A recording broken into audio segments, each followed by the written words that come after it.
Frito-Lay has been making salty snacks at its Rancho Cucamonga facility in California since 1970.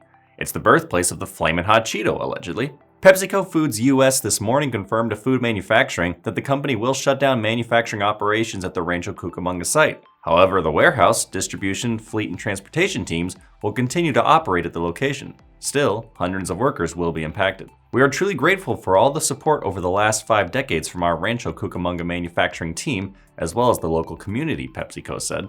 The company is offering pay and benefits to employees, but it stopped short of providing specifics.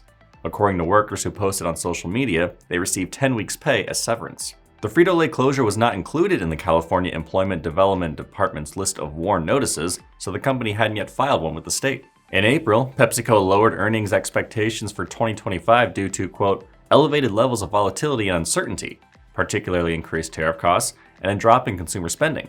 The company acknowledged that years of significant price increases and changing tastes had weakened demand for its snacks and drinks. PepsiCo tried to turn the consumer spending tide last year by publicly reversing its shrinkflation practices. The company started adding more chips to each bag and boosting the size of variety packs, but it looks like it wasn't enough to halt the decline. I'm Nolan Beilstein. This is Manufacturing Now.